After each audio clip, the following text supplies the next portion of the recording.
Howdy, howdy, everyone. Welcome back to another episode of What Are Your Thoughts?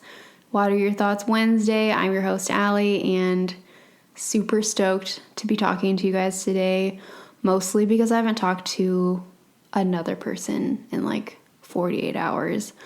That's kind of dramatic and a lie. I obviously talked to my boyfriend because he lives here with me, but he's at work today. He left super early and he won't be back till tomorrow.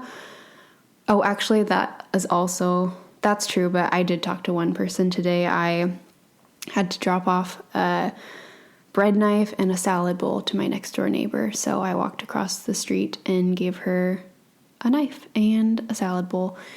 And it was nice to see another person's face, even if it was just for a couple minutes. So shout out to Rob and Kathy for saying hello and letting me steal a Kit Kat from your countertop. That was delicious and much needed. Anywho, happy Wednesday. It is the final week of November. It's also week 7,000 into the pandemic. And tomorrow is, well, by the time this airs, tomorrow will be Thanksgiving, but it's actually Monday, November 23rd right now. So this is like a weird inception. I never know how to word things when I record ahead of time. So by the time you listen to this, which is the whole point, and I'm done confusing you and myself, by the time you listen to this tomorrow, it will be Thanksgiving. And I know everyone's Thanksgiving is looking pretty different this year. You know, some people are celebrating with their families if they live near them. Some people don't live near their families and they are choosing not to. I made a hard decision earlier in the week. Everyone in my family besides me and my brother lives in Washington State, and we all decided to postpone, and celebrate at another time. So that was tricky for a little bit, but I realized a lot of people are doing that, so I found comfort and peace in knowing that I'm not the only one not being able to be with my family. I know a lot of people are, and especially people who work on holidays, you know, first responders, doctors, nurses, police officers. I used to work at Starbucks and I always worked on Thanksgiving, but people work holidays, flight attendants, pilots. I've spent many holidays in strange cities, in Westins and Sheratons, drinking cheap red wine by myself. So I am not new to being separated from my family, so you can find joy, peace, love, comfort in knowing that you're not alone. And if you do feel sad on Thanksgiving, I'm off. I'll be home. You can call me. We can FaceTime. We can set up a Zoom Thanksgiving, and we can make it fun. We can fake it till we make it, and we can enjoy Thanksgiving this year. So happy Thanksgiving to my Water Your Thoughts little water babies. We're not alone. We're all in this together, and I'm here for you, and I hope this episode brings you perspective, laughter, joy, and something to listen to maybe while you're on the way to work. Or you are celebrating with your family and you need a break. You need to stop making green beans with Aunt Cheryl because she won't stop asking you why you're not married. So maybe you need to say, I have to go for a walk, and you need a second to unplug and listen to this. So I hope whatever you need from this episode, you get. Today is just a solo episode. It's just me talking to you guys. I say that all the time, but I don't know how else to word it. So today's episode is all about little things I've learned, things I've been doing, just kind of a little ramble. I've been watching a lot of, and I know I'm so late to the game and I'm not OG or cool about it. I am a bandwagon Royal Family Crown fan. I'm literally obsessed. I watched all 4 seasons of The Crown in a embarrassingly amount of short time. I just watched the documentary about Princess Diana on Netflix. Now I'm watching House of Windsor. And I also developed a new obsession with Margaret Thatcher.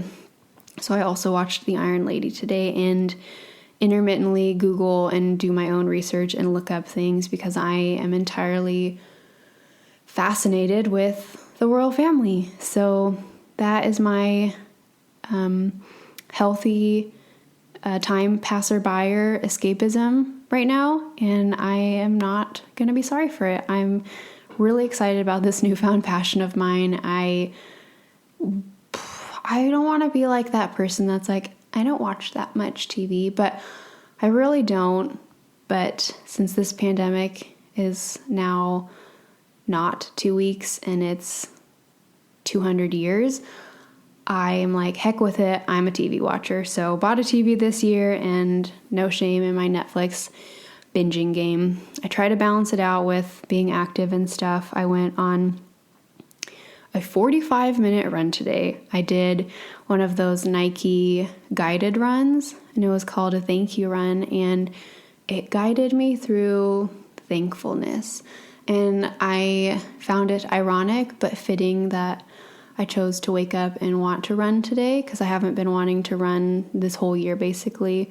But today I was like, heck with it, we're running. And you guys, it was literally just what I needed. I spent the whole time just from big things to little things, just expressing thankfulness. You know, I was like, I'm thankful for my running shoes. I'm thankful for my socks. I'm thankful that I can run. I'm thankful for my family. I'm thankful for this running path. I'm thankful for my headphones. I'm thankful for this hat. I'm thankful for these biker shorts. I'm thankful for people who have inspired me to run. I'm thankful for everything. So that was my morning. It was super great to start out that way. Took a dark and twisty turn later in the day. I was all jacked up and hyped off my run. I came home, showered, talked with a friend, made a smoothie, watched things about the royal family on Netflix, and then took a sharp turn. I had to go get something out of the garage. Or no, I had to open the garage and put something away in there. And I walked back to the driveway. And mind you, I had been inside at this point for like hours. Like I got up at like 6, went running at like 7. So I had been inside from like 8 to 2. And I have all my curtains drawn, all my shades drawn, like making it feel very like dark and cave-like. And I'm just have the heater on because it's cold in the house, but it's warm outside. And then I have to go open the garage. And we just have like a little shed, and the lock on the shed is like it's not like like those little combination locks that you would put on like a school locker or like at the gym. This is like a heavy duty like master lock. Maybe I'll like throw a picture up on my Instagram for you guys to see, but it has a combination. So I'm like doing the combination, open the garage, close it. And then as I go to shut the lock and close the garage, I had my thumb, I'm right-handed, and I had my right thumb in where the lock clamps down. And so I basically punctured my thumb and locked my thumb in the gate. And I don't know if this is just an intuition thing or a gut thing, but just the other day I was like thinking, I don't want to speak this over my life, but I'm pretty clumsy and prone to accidents. My shins are always bruised up. I'm always hitting my head on the overhead bins at work. But I was like thinking the other day, I was like, man, I have not had an accident in a very long time, it feels like. And I thought maybe 2020 would be the year that I don't have so many accidents and embarrassing things happen to me. And I already have such a low pain tolerance, low pain tolerance, the one that it's like, ow, that hurt, like very dramatic. So I clamp my finger in this lock and like instantly like full body sweats, full body chills, my ears start ringing. I feel like I'm gonna pass out. I run inside and I have this huge sweatshirt on, so I take off all my clothes inside, and I'm dripping sweat at this point. Vision is blurred, going back and forth, in and out of consciousness. Ears are painfully ringing. I didn't even know that was a thing until I told my boyfriend later. He's like, "Oh yeah, were your ears ringing?" And I'm like, I guess I had never been in that much pain till today. And guys, earlier this was not a funny story, but I've had some time to process it, and it's fine. We're fine. So I don't know what to do. I feel like my first thought was oh my gosh, of course, as soon as I go outside, I probably got COVID or something. And I'm just this is it. I'm going to die. I'm going to die naked on my couch at 2:00 in the afternoon on a Monday, and no one will know, because no one will know. So I FaceTime my older sister, Taylor, and I'm crying and I'm naked, and she's like, "Why are you naked? Why are you crying?" And I'm like, "I can't breathe." That you're trying to talk a toddler almost when they get hurt, and they're like, "I can't." That was me. And she's like, "Okay, hold on." She's such a mom. She's like, "You want to take some deep breaths?" And I'm like, "Yes, I do." And so we sit there and we take a couple deep breaths, and she walks me through are you feeling anxious? Are you feeling tired? What are your symptoms? And I'm like, I think I was just so overwhelmed and scared. And obviously I'm fine. I'll also throw up a picture of my bruised thumb. And obviously everyone, I think, can come together and relate that smashing your fingers in anything is just awful. And I also feel getting your fingers hurt is just so debilitating when you're trying to do anything. I was trying to just press the home screen on my phone, and it hurts. And I was trying to cook a pot of mac and cheese, it hurts. I was trying to brush my teeth, it hurts. Pulling down my pants hurts. And obviously I am not disabled, I'm aware, but I really felt that episode in The Office when Michael Scott, I don't remember how, maybe I'll have to rewatch it, but he steps, his foot lands somehow on a George Foreman grill, and he goes into the office so dramatic, and he holds some meeting about disabled people, and he's like, "I am disabled." And they're like, "No, you're not, Michael, you just injured yourself." And that's how I felt for most of the day. I can't be bothered. But I am fine. We're fine. Smashed my thumb. What a day. It started out so great.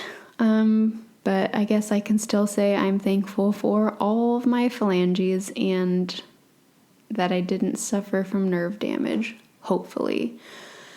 Anyway, I had great plans to jump rope later. That's kind of been my thing at night to calm down or get some stress out, is just putting on some super loud music in my AirPods and just jumping it out a little bit. But A, it hurts to hold the jump rope with my freaking thumb, and B, my calves and shins are so sore from jump roping the previous nights. And I am almost 28. I am a full grown woman, and I don't think I've ever jump roped till this last month, my whole life. But no one told me how painfully sore and good of a workout it is. I'm thankful and it is awesome, but holy moly, I'm so aware of my shins and calves lately, because jump rope is life.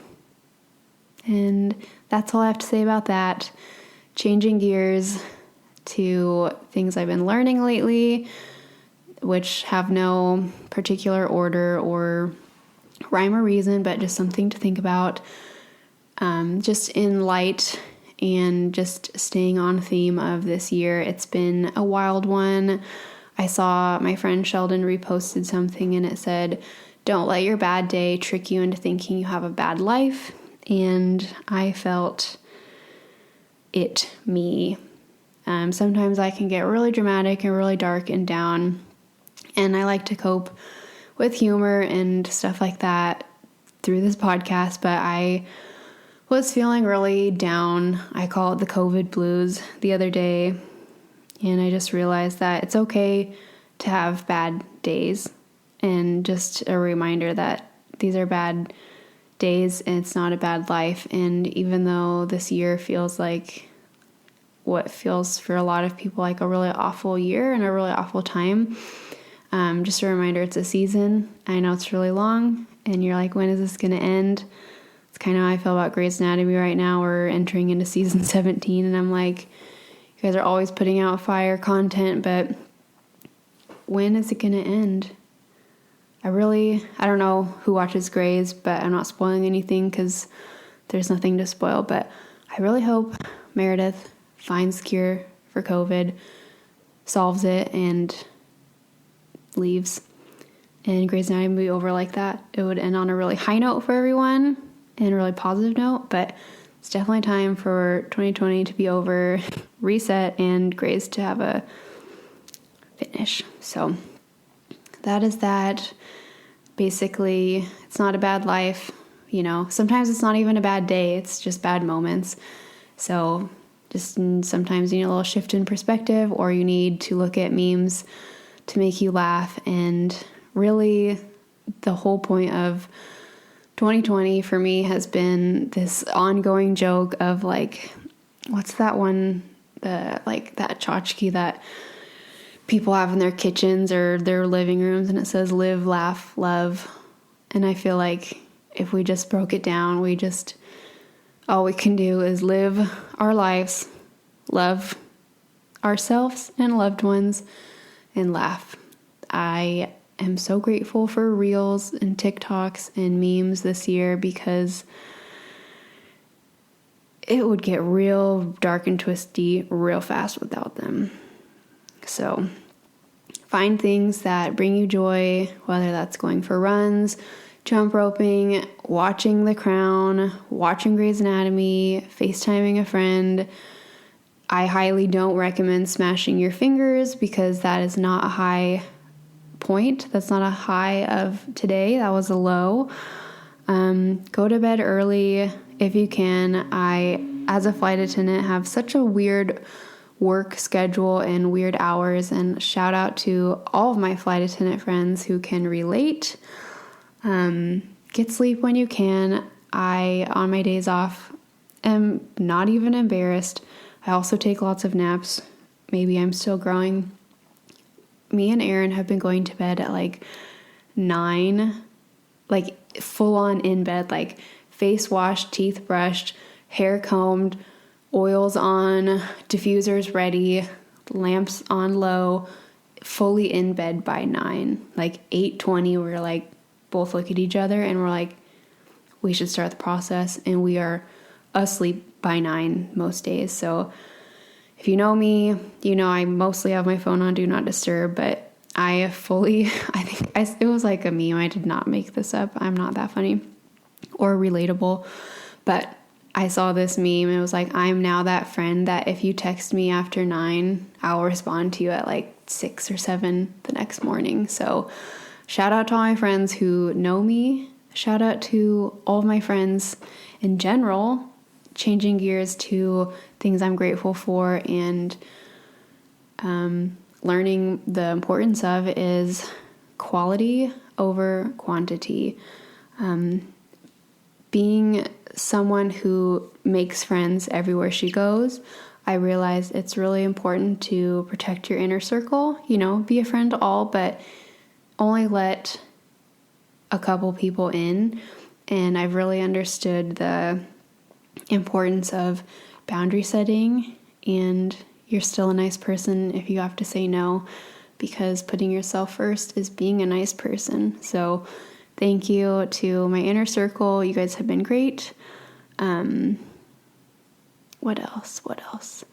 Oh, here's another thing I'm learning. Sorry this episode is so boom, boom, boom, bop, bop, bop. My attitude has had some serious open heart surgery lately. I, for a while, was like having this streak of having such a poor shit attitude at work. and I vented to Aaron about it. I would complain to my friends, and I noticed like my real ones, it's like you have your friends who you're like complain to and they're like, oh my God, girl, so sorry. Like, rough life, like it sucks. Like you don't deserve that. But then like you have your friends that know you and they're like, could be worse, or no, sorry, that was a really bad example. I hate when people say that. That's very gaslighty and manipulative. I don't even know where that came from. Probably like an unhealed trauma. Whoa. Next episode, maybe we'll talk about that. But what I was going to say is, when you're complaining and icky, having those friends that kind of like call you in and they're like, hold you accountable, like, hey, like, look at the bright side, or, whatever. So changing my attitude has been a game changer. I still struggle with having a poor attitude sometimes, but I realized what I put out there is what I attract. And that's like an energy thing. And I very much believe our energies matter and are important. And when I put out crappy energy, that's what I receive. And so I'm not saying it's a magic trick and it's not like a pass or fail 100% thing, but I definitely notice when I choose to have a good attitude and see the bright side and things, I have better days. So I'm changing my attitude at work. I'm grateful for my inner circle. Another thing that I'm learning is I was listening to Empower Her, that's Keisha Fitzgerald's podcast. She does like little short kind of pep talky episodes. They're really great for when you just need like an attitude adjustment, which clearly is what I needed. She said something today that I was just like, could not stop thinking about, and I would like to share with you, but also listen to her episode because this was just like 10 seconds of it. But she said something like, and this is just kind of like to tie up this episode, going into the holidays, going into the final month of December, we're all tired, we're all stressed, overwhelmed, good things have happened, bad things have happened. It's been a journey, but, especially into the holiday season, going to the store, being at work, your coworkers, your family, just any human in your life, really. She said, choose to look for the way people are showing up and doing the best they can. It's so much easier to look for ways people are dropping the ball. And that seriously hit me so hard in the stomach because I really, when you boil it all down, and I've said this before and I'll say it again, relationships are so much about clear expectations and communication. And it's just so easy to hold grace and space for strangers sometimes. And I just want to remind you guys into the holiday season, when you're going to the store, hold grace and space for people because they're tired too. You're not the only one that's having a crappy time. So that's something that gets brought up a lot in my life within my inner circle and conversations I have is expectations and communication. So definitely that's something you guys want to hear more about. Definitely going to be talking about that in future episodes. And another thing which is great and it's going to help me grow because it's still very raw and uncomfortable for me, but more gear shifting. You guys want to hear more about friendships and friendship breakups, therapy. That's been brought up a lot. I actually have plans to have a therapist on the podcast coming up soon in the next couple weeks. I think it'll be fun to interview a therapist because everyone has different experiences and maybe there's people out there that are embarrassed or nervous to try therapy, and this could be something that would bring them clarity or comfortability. So good things coming up. I know you guys mostly come to the podcast for interviews, and that's really what this podcast is about. It's me interviewing people, but like I said, we're always pivoting and shifting and trying to get creative, going back to that attitude thing. I've just noticed that when things don't go exactly my way, I often forget there's a plan B. So, this year I had this plan A that I was like, I'm going to have this podcast and it's going to be great. I'm going to be able to travel everywhere and interview people in person. And, here we are, almost done with this year. This is episode 21, and I have had to do a lot of solo episodes or a lot of Zoom interviews. And you know what? If that's all I can do right now, then I better be freaking grateful for that. I'm so grateful for this space. I need to work on my attitude and realize that your plan A isn't always going to work. And that's why there's a plan B and a plan C and a plan D and a plan 7 and 8 and XYZ. And so, my plan A has failed. I don't have the luxury or literally can't meet with all the people I want to meet in person. So this is me telling you guys that I'm actively working on my attitude. I'm actively working on my plan B, and I want to bring you guys good interviews, and I want to bring you guys great conversations. So hold tight, let's get through this. I hope you guys have a great Thanksgiving, a great rest of your week. If you've made it this far with me, I hope you guys got a laugh or resonate with something. Tomorrow is a new day. Today can be a great day if you make it. And yeah, I guess that's all I really have. It's 8:45. I gotta go brush my teeth, make my bedtime tea, and I gotta go to bed. Man, I'm tired, but I'm so glad I got to sit down with you guys and chat with you. Just to recap, watch TV if you want to. DM me if you're into the Royals and the Crown. Maybe if you live in Long Beach and you want to safely start a jump rope club, I would be down for that. I'm still kind of embarrassed to jump rope in front of people because I'm not very good at it, but changing my attitude at work. I don't know. I'm not projecting on you guys. If you guys need an attitude adjustment, figure that out for yourself. Take care of yourself. Go to bed early. Take naps. You're not lazy. Tell your inner circle how much you love them and value them. Sorry, Thanksgiving is weird this year. We'll try again next year. And if you guys want to hear more things, or if you have suggestions, people you want on the podcast, let me know. You can find me on Instagram at _wateryourthoughts. And as always, that's where you can let me know what are your thoughts. We'll see you guys next week for another fire episode. Love you guys so much. Holy moly. I know I say it, but probably not enough. I have so much gratitude and gratefulness, thankfulness, full hearts for you guys. You guys make this awesome, and I enjoy truly from the bottom of my heart doing this, showing up. All right, I'm out of here. I'm getting all sentimental. I love you guys so much. We'll see you next week. Bye-bye.